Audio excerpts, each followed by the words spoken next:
All right, here's some more gospel according to Jason. You need to go watch Space Seed. And let me explain. I was going to talk about things that, matter and things of this nature, but Commander Cody, one of my best buddies, and if you know him from Jason's Hideout, you know that's true, wanted me to still talk about fanboy stuff because, after all, I'm a complete nerd. So he said he wanted to know about some stuff that I might recommend or the reason I'm passionate about certain fanboy things. So I thought, let's tackle that with the very first recommendation of watching Space Seed. Space Seed is an episode from the original Star Trek, or Star Trek TOS, the original series. Yes, I am a Trekkie. And also, if you watch Jason's Hideout, you know that I really am a Trekkie. There's something wrong with me. I've always preferred Star Trek over Star Wars. Once again, don't turn the video off. But a lot of it comes from this particular topic. I am not just a Trekkie. I am specifically have an affinity to one character in particular, and that is Khan Noonien Singh.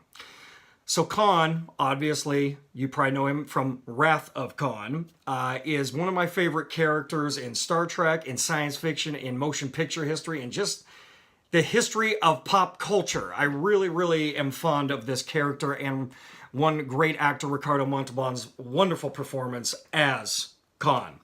So this is how it all started for old Jason Bailey and his fascination with this character. When I was young, I was taken to the movie theaters about 1 million years ago to go see Star Trek, The Wrath of Khan.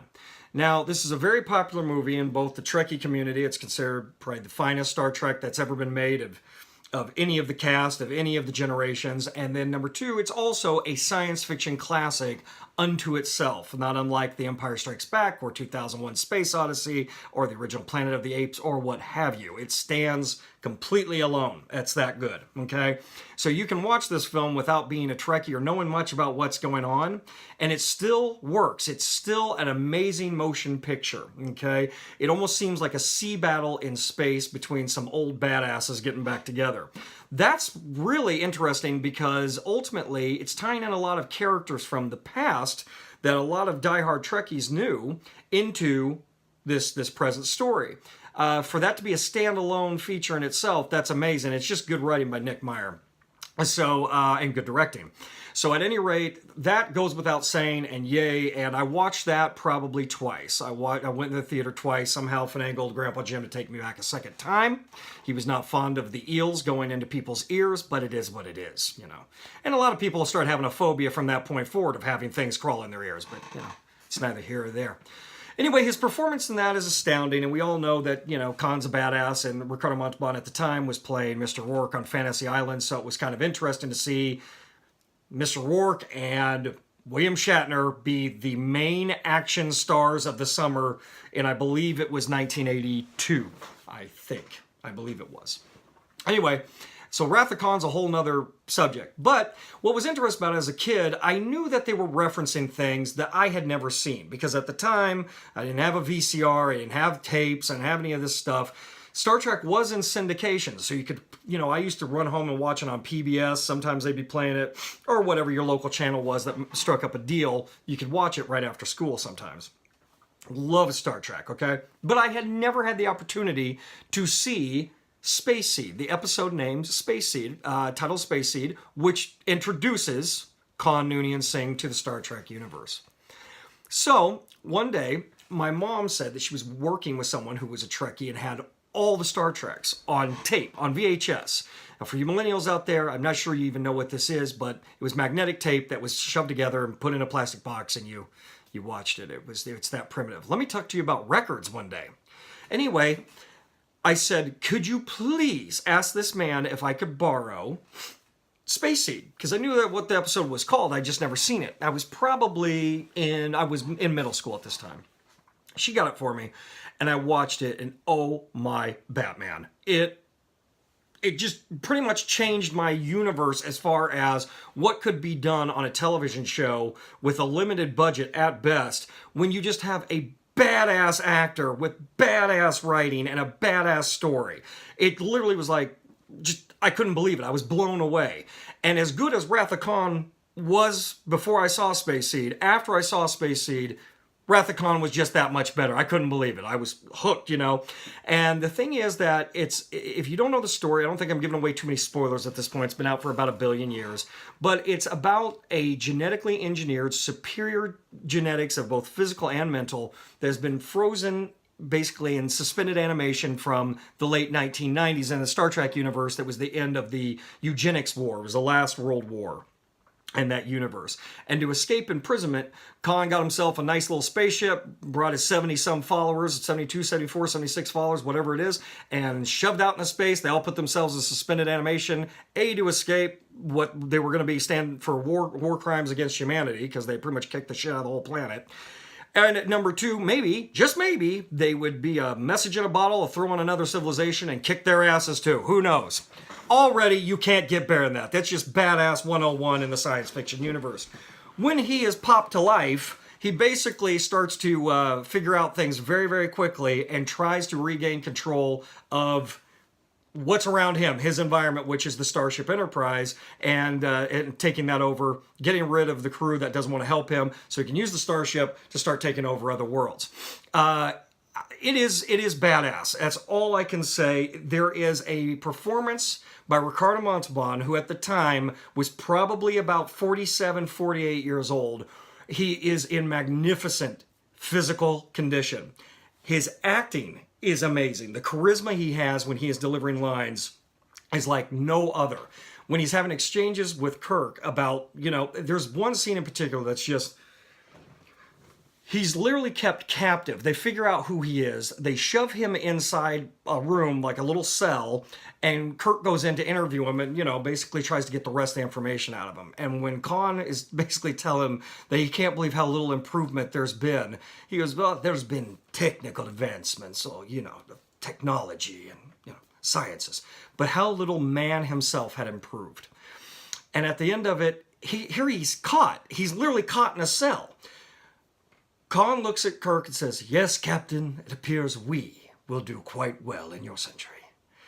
Kirk gets up like he shit his pants and basically has to run out of the room and says, no, I'm good. I have no more questions. And Kirk, Khan's like, are you sure? Because I can intimidate you some more if you'd like. It is so damn good, you have no clue. And the fact that they did this as a film and revisited these characters and this situation 15 years later, I mean, it's like a fanboy's wet dream. They just didn't have this thing back then. It wasn't this kind of continuity, this forethought. This is all Harv Bennett. It is that good. So I can tell you this for a fact, that if you're a Trekkie of the new Trek or whatever, and you haven't seen this, please go back and see it. I mean, I've even seen how CBS did the special edition Star Treks. I know it so well, I can even tell you the lines they cut out of it as I'm watching it. But you can watch special editions with all lines in it now, I believe, on almost any streaming service that has the original series. And also it's on Blu-ray, DVD, what have you. But I absolutely cannot recommend it enough to see an actor be so charismatic and so superb in his role that a producer 15 years later looked at an hour-long TV show, and that's with commercials, by the way, and went, you know what we should do? We should throw this on the big screen and make a major motion picture out of this. And they go back and revisit it. If you're looking at minutes of time, as a Trekkie, my favorite characters are Kirk, Spock, Picard, McCoy, Sarek. But the number one favorite character of all time for me is Khan Noonien Singh. Still to this day, it's what captured my strongest imagination, my strongest attention, and it is Ricardo Montalban's performance in that role. If you just look at the actual minutes this man is on screen acting with this character, whether you take the movie and you take Space Heat and you shove it together, it's the least amount of time of any of these actors portraying their characters.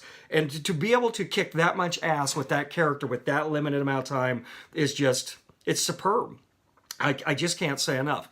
Now let me get to the sad 40-year-old virgin kind of problem I have here. Look at this. This is stuff, I swear to Batman, that was just in arm's reach of where I am currently. If I had scoured my house, I could have found like 3 times as much. Let me go down the list of how insane I am. This is Star Trek The Wrath of Khan read-along with tape cassette. I'm not even explaining what tape cassette is to you kids if you don't even know what it is, okay? In bag. Thank you. Thank you. On card. This is Terrain in Hell. Okay, this is the novel about what happens between the time that basically entire time Khan is, cast out and has to survive on a planet that the planet next to it exploded, and no one came back and checked on him and his followers and how he survived up until the time that he took back control and got the Reliant.